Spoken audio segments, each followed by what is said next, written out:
Alors je suis en compagnie du professeur Laurent Perrin-Biroulet du CHU de Nancy.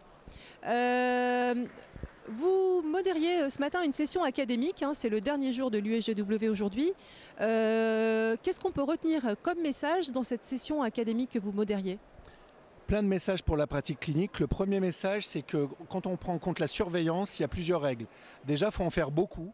Alors on ne sait pas, hein, est-ce que c'est tous les mois, tous les 2 mois, tous les 3 mois, tous les 6 mois, on ne saura jamais parce qu'il n'y a pas d'étude qui l'a vraiment étudié. Il y a des recommandations d'experts, mais en gros, plusieurs fois par an, il faut surveiller au-delà des symptômes et regarder l'inflammation intestinale. Alors il y a plein d'outils.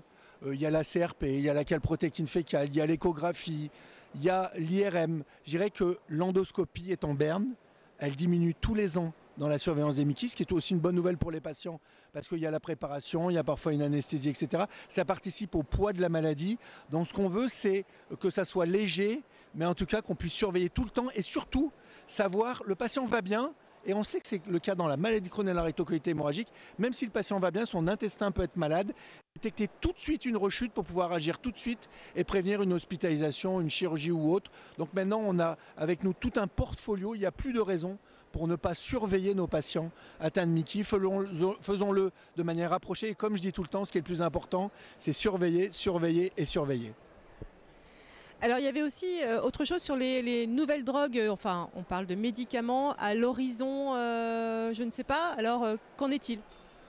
C'est la folie, hein. Moi, je suis content d'être mickeyiste et que ça m'occupe tous les jours parce que pour s'y repérer de l'extérieur ou quand on ne fait pas que des Mickey, je pense que c'est devenu un casse-tête.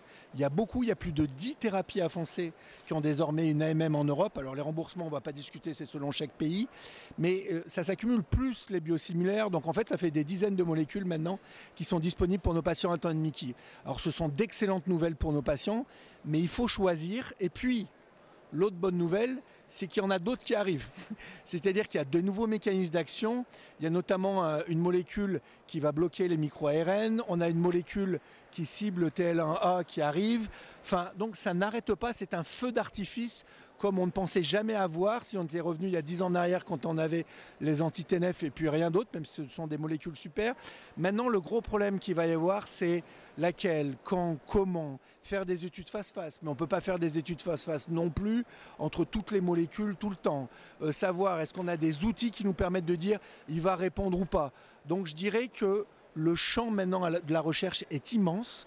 La recherche académique va pouvoir s'éclater, que ce soit la France ou dans les autres pays, mais la France reste quand même leader dans le domaine. Donc je trouve que c'est assez génial et on va devoir enfin faire de la vraie médecine personnalisée. Plutôt que de faire comme on le fait à l'heure actuelle, on en fait un autre, ça ne marche pas, puis un autre, un autre, un autre. C'est une attitude un petit peu attentiste qu'on va devoir changer. Donc je crois que c'est beaucoup d'excitation, plein de choses pour les patients. Par contre, au niveau médecin et patient, on va avoir beaucoup de travail, ce qui est une bonne nouvelle.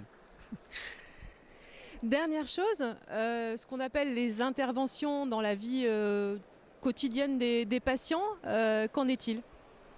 Les drogues ne suffisent pas, les médicaments ne suffisent pas. On a un plafond de verre, 20% de rémission, c'est plus entendable. Il y a 80% des patients qui ne sont pas en rémission. Alors si on prend en compte la réponse au bénéfice clinique, c'est plus. Donc il faut écouter ce que nous disent les patients, il faut écouter ce que nous disent les associations de patients. Alors on a la chance, il n'y en a qu'une en France, mais on nous le dit depuis longtemps. Vous avez travaillé, vous nous dites, ils veulent savoir quoi manger, l'activité physique, le stress, le tabac, la pollution.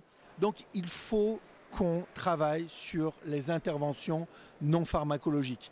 Il y a plusieurs essais qui sont en cours. Alors bien entendu, l'alimentation est au cœur des débats et au cœur d'une recherche très très active avec les premiers régimes anti-inflammatoires maintenant qui ont été identifiés. Mais je crois qu'un seul, ça ne suffit pas.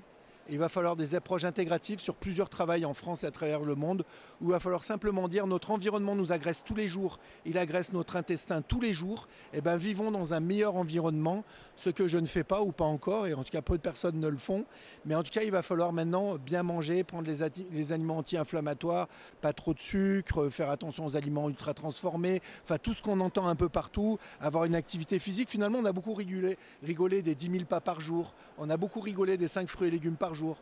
En fait, c'était des recommandations. Si on les avait suivies, on n'en serait peut-être pas là avec cette épidémie de maladies inflammatoires et de cancer. Donc, on peut faire quelque chose. Ça viendra en complément de nos aliments. Mais là, je crois qu'encore une fois, les médecins, les chercheurs et puis bien entendu l'AFA, on va pouvoir faire de grandes choses. Et la prochaine décennie, on va pouvoir modifier notre environnement. Très clair, merci beaucoup.